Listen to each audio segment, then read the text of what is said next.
C'est une page qui se ferme à Cuba. Fidel Castro, le leader Massimo, s'est éteint ce 25 novembre à l'âge de 90 ans. Le commandant en chef de la révolution cubaine est décédé ce soir à 22h29. C'est l'annonce faite par le président cubain Raúl Castro sur l'antenne de la télévision nationale dans la nuit de ce vendredi. Pour certains, il incarnait le défenseur de la justice sociale, héros de la révolution cubaine. Pour d'autres, il n'était qu'un dictateur accroché au pouvoir. Le père de la révolution cubaine a défié 11 présidents américains et survécu à 638 complots pour l'assassiner. Le président Raúl Castro n'a pas révélé les causes du décès, mais il a précisé que sa dépouille serait incinérée dans les premières heures de la journée de samedi, conformément à la volonté exprimée par le camarade Fidel. L'organisation de l'hommage funèbre qui lui sera rendu sera précisée ultérieurement, a-t-il ajouté dans cette brève allocution conclue par un tonitruant jusqu'à la victoire toujours, hasta la victoria siempre, l'antienne bien connue du commandante.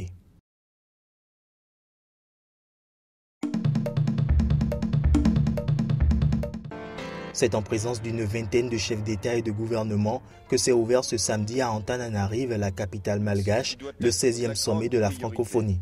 Le président français François Hollande a appelé à renforcer la coopération contre la radicalisation au sein de l'espace francophone. Nous n'avons pas le droit d'abandonner des jeunes sans repère, de les laisser ainsi vulnérables, atteints par les mensonges de mouvements fondamentalistes. La francophonie doit être aux côtés des peuples qui se battent pour leurs aspirations, à des élections libres et transparentes, avec des ordres constitutionnels qui soient respectés.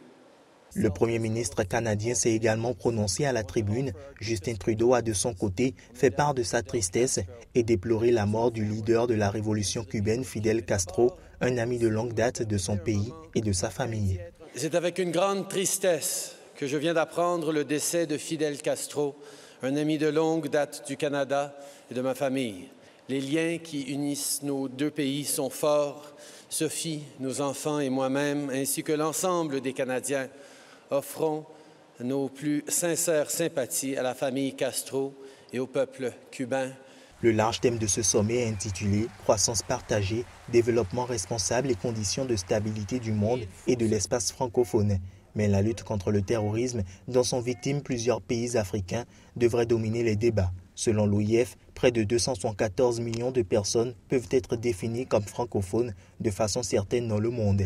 Ce dimanche, une déclaration doit être signée. Elle marquera la clôture de ce sommet biennal.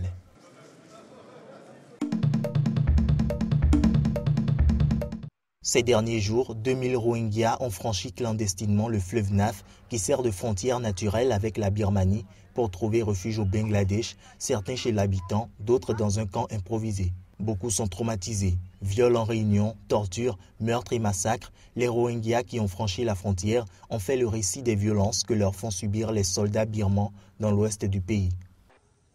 Lorsqu'ils ont essayé d'attaquer ma sœur, je ne pouvais pas rester assis et regarder. J'ai essayé de les arrêter, ensuite ils m'ont frappé avec une épée.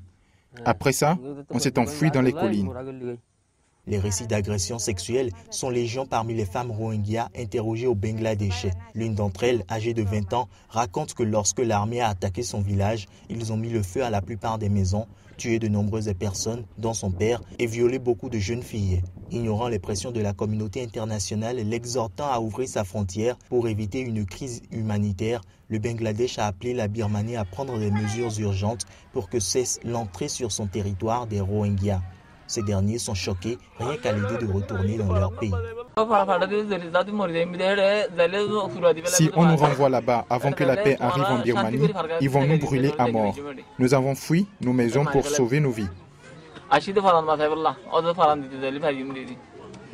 La Birmanie a déjà été accusée de nettoyage ethnique contre cette minorité forte de près d'1 million de personnes, mais c'était à l'époque où le pays était dirigé par d'anciens militaires.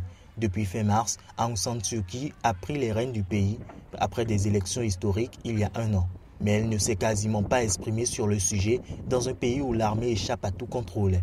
D'après les Nations Unies, 30 000 personnes ont été déplacées par les violences qui ont fait des dizaines de morts depuis le début de l'opération de l'armée birmane à la suite d'attaques de postes de police début octobre.